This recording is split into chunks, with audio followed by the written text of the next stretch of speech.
Okay, so a little while ago it was announced that Ronda Rousey was taking on Gina Carano in a sort of legends face-off that we never got all those years ago because Gina had already retired and we thought, nah, she's not coming back for this one. But now, all of a sudden, 15 years later after retirement, the fight that we're getting is Ronda versus Gina. Now, Jake Paul is putting this thing together. Now, I thought this was just a complete gimmick, okay? And it is a complete gimmick, but it's pretty interesting because I thought this was just going to be a one-fight card. I thought they were going to be looking at this going, Ronda and Gina will sell the tickets, and then we'll just fill it up with all these fucking random amateurs. We'll fill out a little card and we'll call it a day. And then Francis Ngannou got announced for the event. And now you're thinking, okay, double headliner. Now nobody is getting on the rest of this card. These top two fights are going to sell the thing. And everybody's going to go home and be happy. And then Nate Diaz versus Mike Perry gets announced. Now, I'm actually excited for this matchup. This is going to be 3 rounds of violence. Nate Diaz is going to be bleeding in 2 seconds, and he's going to push all the emote buttons. He's going to do the point, the middle fingers, the flex. It's going to be a good time. Now, this is a card that I wasn't actually going to take seriously. I was going to turn on Netflix and watch the main event, sure. But now Ngannou's on here, and he's probably going to decapitate Lins, because I feel as though this is just to give Ngannou a win before he then boxes Jake Paul. I feel as though that's the direction that we're heading in here. But again, I was just going to turn on this event and watch the main event. And then Ngannou got announced. Okay, I'll watch the Ngannou fight. Now, we're 2 fights away from this being a pretty fucking good card. I'm not even going to lie. Or a good card. In terms of skill, right, maybe not the best card. In terms of spectacle, though, and I'm seeing this sort of rhetoric, and I have to agree with it, that people are saying this is what the Whitehouse should have been. And now you can already imagine if it was just filled up with all these legacy names, you would have people complaining about how it diminishes the current stars of the sport.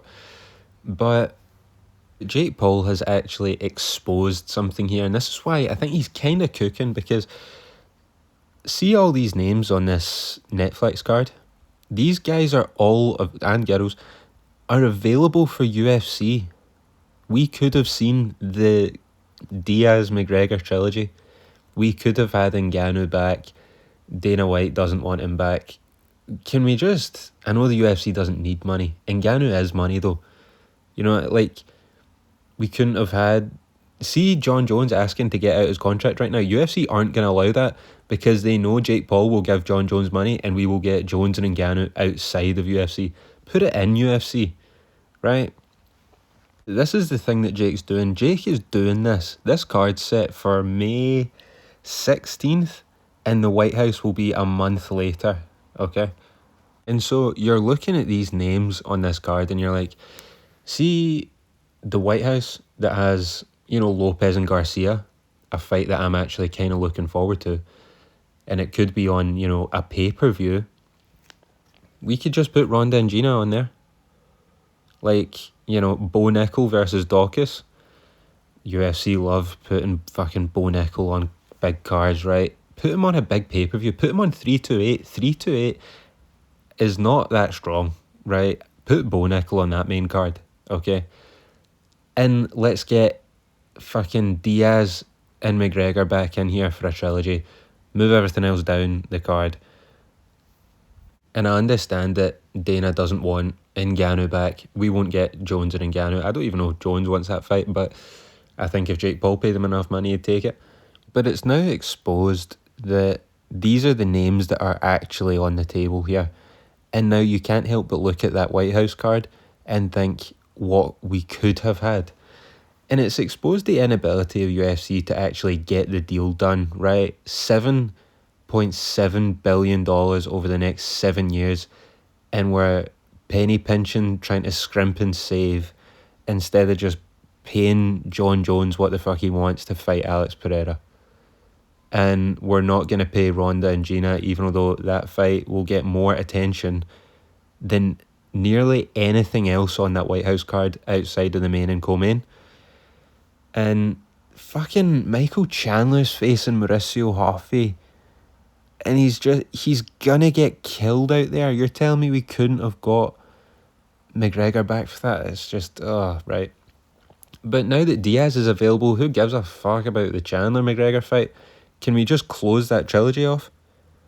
I mean, I don't even need it to be 5 rounds, to be honest. I'm good with 3. But now that Whitehouse card is set in stone, that isn't changing.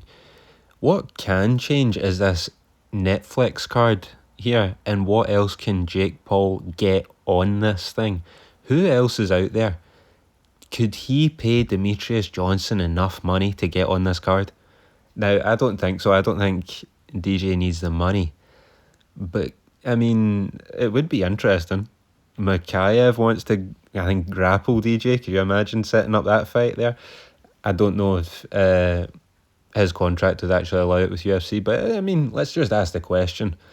Jorge Masvidal's out of work right now, I'm sure. Can he come in? This is what I mean. Like, we're a couple, and it... Diaz and Perry are like opponents, right? That's like 2 names together of interest to the fan base. I don't think anyone gives a fuck about Lins. But you've got Ngannou versus Lins and Ronda versus Gina. See if we could get a fucking Masvidal on here against somebody. A fucking Darren Till rematch, right? And then literally one more fight. I don't know who else is out there. But we are 2 fights away from a pretty fucking decent spectacle, at least. Even if this skill isn't there, right? And it is a lot of older fighters, retired fighters. The spectacle of all of this, I bet the fucking production on this is going to be good too. And this might not even be a one-time deal. If we can get some of these guys back, could you imagine Jake Paul being the fucking promoter for his own MMA company? And that's actually a part that I do find interesting here. I just heard that Alex Pereira, right, almost 39 years old, just signed an 8-fight contract with UFC. Has he lost his mind? His interim title fight's already set up. I hope he didn't sign that after getting that interim title fight. Because, I mean, Jesus Christ, the money that this guy could make with some MVP fucking promotion on a Netflix card, like, I have to think that he signed that before the interim title fight, because what I actually think this event will do in the sort of larger impact beyond just UFC or just so putting on an event for people to watch is it's going to make UFC fighters who are coming towards the end of their deal really think about, should I re-sign or not? And I hope this becomes a regular thing. I hope Jake Paul keeps putting on these events, because the fighters are going to end up benefiting from it. The fighters are going to be able to end up leveraging this. I'll go and fight with Jake Paul if you don't pay me more money. And it's going to force UFC to actually start giving people the money to close the deals to get the fights that we want to see.